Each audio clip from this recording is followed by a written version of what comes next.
je déclare ouvert le conseil municipal de Clavette du mardi 10 juin 2025 à 20h30.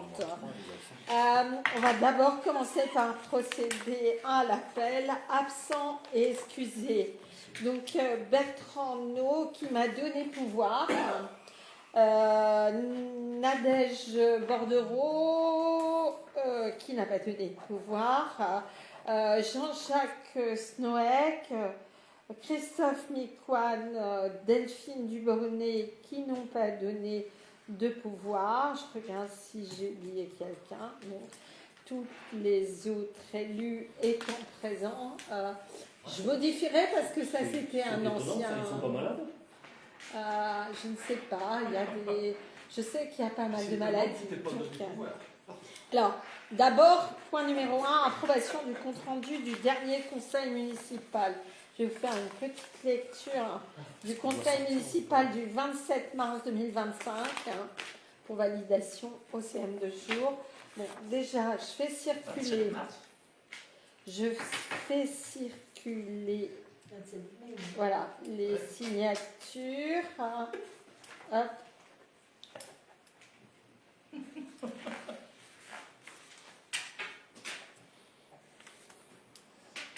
C'est là. Allez-y. Alors, il s'agissait d'une convocation du 21 mai pour une réunion le mardi 27. Ont été présentées 3 délibérations, une sur les finances autour de la redevance 2025 de concession GRDF pour le contrat de Clavette. Je veux dire là-dessus pour une somme totale de 1 113,80 €. Ensuite, l'accord cadre pour la fourniture de repas en liaison froide du restaurant scolaire, avec donc un tableau qui vous a été présenté, le système de notation, etc. Et le choix donc du prestataire avec les crédits de 140 000 € hors taxe pour 2 ans, soit 70 000 € par an. Il se trouve en l'occurrence que le choix s'est porté avec un système de notation, on va dire 45% prix, 55, non je dis une bêtise, 40% prix, 60% technique. Les 2 délibérations finances sont passées à l'unanimité. La 3e délibération sur l'urbanisme est un avis de la commune pour le projet de modification numéro 2. C'est un simple avis là-dessus. L'avis en question donc est passé. Alors, 2 abstentions et 10 votes pour. Donc, on peut considérer que c'est passé également à l'unanimité dans la mesure où les abstentions ne sont pas des votes contre en l'occurrence. Il va me falloir des observations sur le compte rendu, sur ce que vous avez eu comme dossier. Donc, je vais faire signer par Brice. Et il va me falloir un secrétaire ou une secrétaire de séance pour vous battez pas. Donc, Xavier Lannelongue, secrétaire de séance. Et dans l'information aux élus, on a eu une intervention de Xavier également en fin de conseil. Là, il y a 100 votes. C'est un avis d'information. Voilà. Je signe tout ça. Voilà. Je lui fais passer, vous me rendrez la chemise avec tous les documents. Donc, secrétaire de séance, monsieur Xavier Lannelongue. Ça vous est pas. C'est bien. On le savait. Voilà. Tout va bien. Alors, délibération avenant numéro 1 à la convention de gestion des eaux pluviales urbaines, autorisation de signature. La gestion des eaux pluviales urbaines s'appelle la GEPLU. C'est une compétence d'agglomération, mais qui n'étant pas encore équipée au dernier mandat pour la prendre de façon pleine et entière, avait préféré déléguer aux communes qui entretiennent déjà leurs ouvrages. Donc, cette gestion des eaux pluviales urbaines. J'ai passé la parole à Xavier, qui a eu le temps de regarder en détail le dossier et d'en discuter avec Patrick Combé, notre responsable technique qui a suivi tout ça avec les services de l'agglomération, pour qui vous la présente de façon un petit peu plus détaillée, pour savoir comment on se positionne là-dessus, sachant que je n'ai pas eu le temps, puisque je rentre de longs week-ends, enfin d'une petite semaine d'absence, je n'ai pas eu le temps de l'éplucher, donc il faut tout nous dire.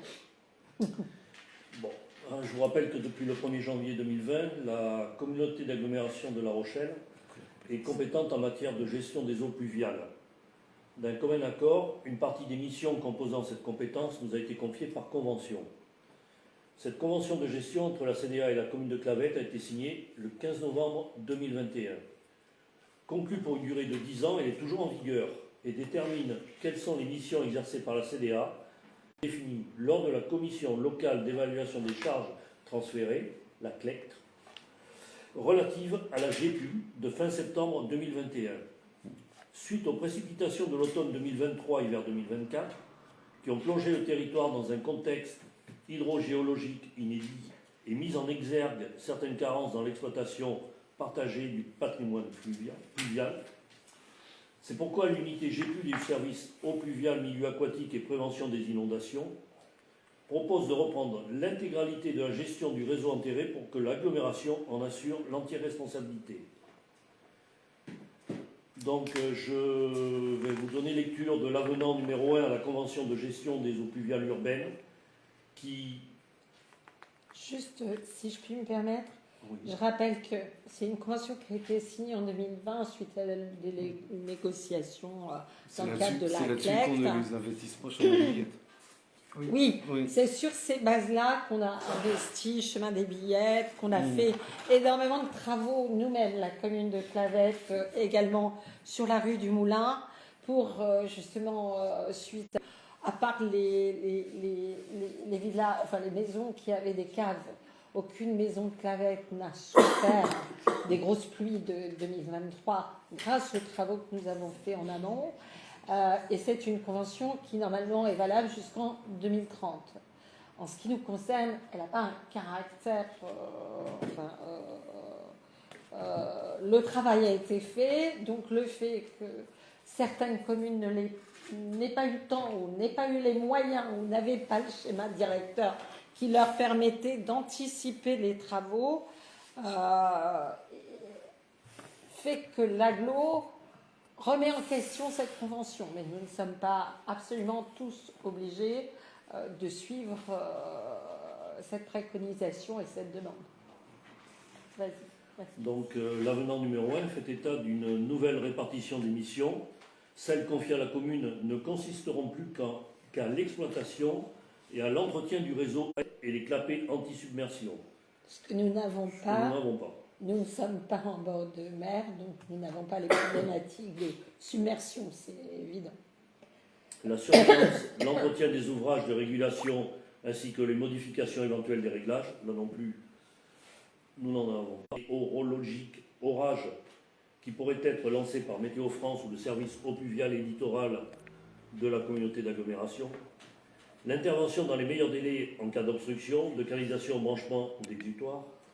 Les diagnostics préalables, prise de rendez-vous avec les riverains, visite sur site, rapport, photo, à toute intervention ultérieure, écoulement émanant des communes lors du transfert de compétences.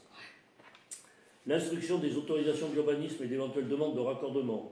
La réalisation de contrôles de conformité en cas de rétrocession au domaine public.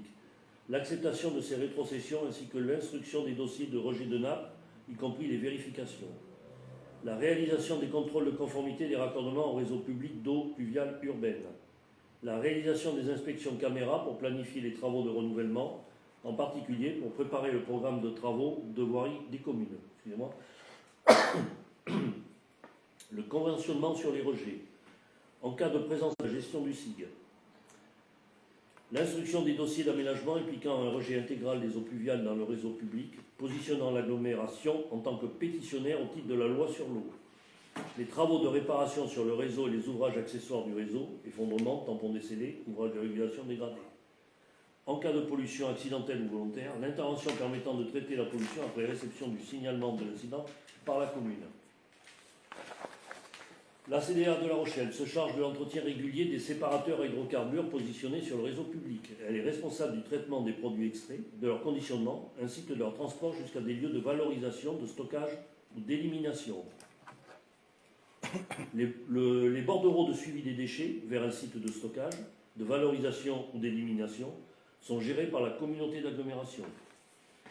Elle énumère le champ d'intervention de la commune pour le réseau aérien, fossé nous, continuité hydraulique, hors réseau ZAE, zone d'activité économique. De manière générale, les prestations confiées à la commune sont les suivantes. L'entretien des fossés et des éventuels bassins à ciel ouvert, nettoyage, suivi des niveaux de dépôt et entretien des berges. L'enlèvement, l'évacuation, puis l'élimination ou le recyclage de toute matière de nettoyage et de curage vers des fuites de la pollution, la recherche de l'origine de cette pollution dans le cadre du pouvoir de police du maire, d'urgence permettant de la circonscrire, sacs de sable, bâtards d'eau, etc., et l'information de l'astreinte pluviale et submersion de la CDA.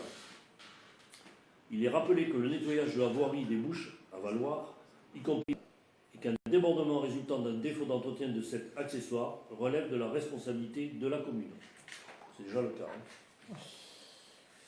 Concernant les conditions financières d'exercice